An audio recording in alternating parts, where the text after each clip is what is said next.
In this video, I demonstrate one of my all-time favorite finishings for knits.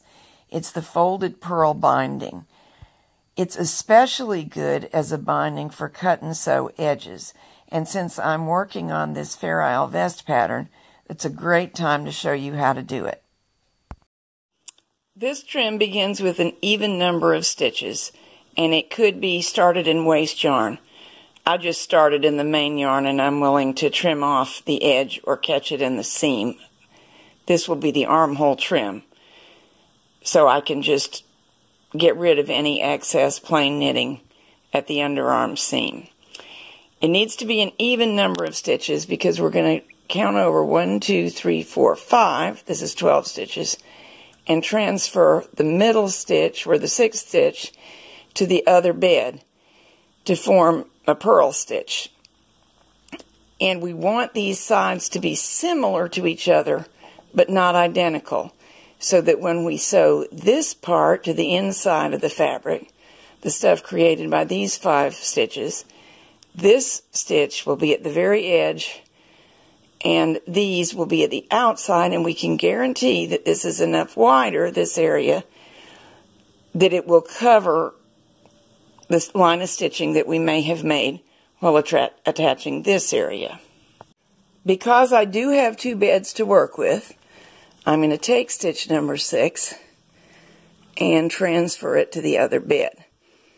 And I'm going to set the stitch size smaller for this one stitch because I actually do want it tighter. Not just because most ribbers knit a little tighter. I really do want this one to make a sharp edge and be a little bit smaller than the other stitches. The Superba beds knit the same size as each other. So in the back bed, I'm using stitch size 9, and on the front bed, stitch size 6. It's always an educated guess. We'll see how my trim works.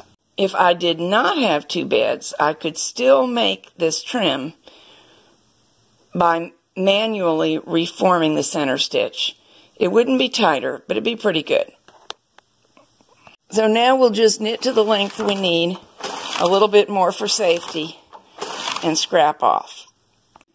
Now we have all this trim, and we want to enclose every one of these serged edges neatly.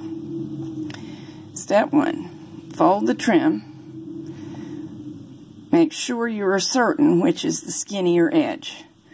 That's it, and it goes to the inside of the garment. So this is how we want it to align and finish. Now I'm at the underarm seam, and even though I said I was willing to capture the end of this in the seam, I have changed my mind.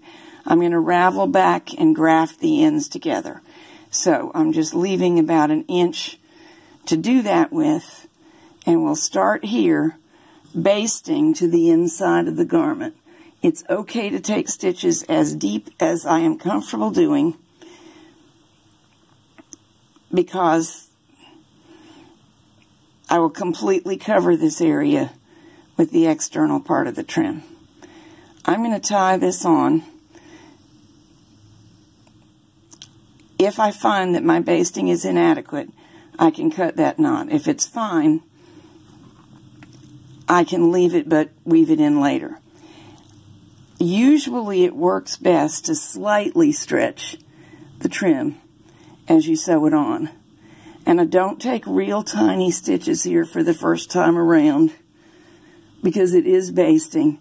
You want to do a couple of things with this row. One of them is get it all on evenly and check that you like the way it fits, that it's adequately straightening out and evening up the armhole, but not pulling it in or causing it to pucker. The second is that you've got this single stitch that was our purl stitch right on the edge where it looks nice. And even though while I'm knitting it, I'm thinking of it as all knit stitches except for 1 purl, the reality is we're using it as all purl stitches except for 1 knit.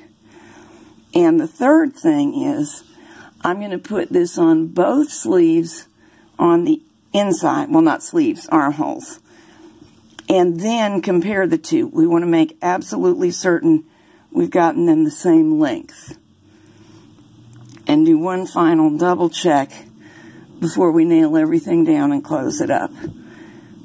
So I'm going to go around both armholes doing this. It doesn't take very long.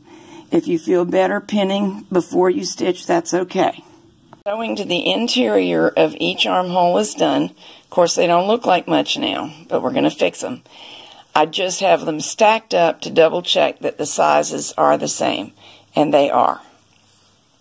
This is actually the easier side because everything is already determined for length. I don't have to do any easing or guessing, but it is the side that will show, so be careful and make smaller stitches unless you want to go ahead around twice, basting once, double checking, but I usually find the first try is okay.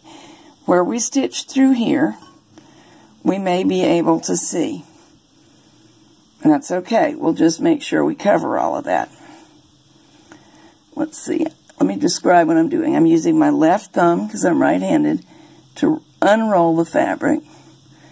And then right next to the very edge column of stitches, I'm making running stitches. You may also whip stitch around the edge if you prefer. But for this project, I decided I liked the look I was getting with running stitches. However, I am periodically back stitching. It's black, and I can get by with the fact that that yarn will then be doubled up and a little thicker, because it helps me orient my next piece spatially and unroll it without losing tension where I've just been. So I'm able to make maybe 5, 1, 2, 3, 4, 5 little running stitches as small as the fabric will permit. Pull it tight, but then adjust it back out so it's not distorting the fabric. Back stitch once and position myself to move on. And it's like this all the way around. I always double check that my single knit stitch now is at the edge, because that's what makes a nice, sharp, creasy looking edge. You can go all the way through all layers of fabric, make it really secure. It's not very hard. Just takes a little getting used to.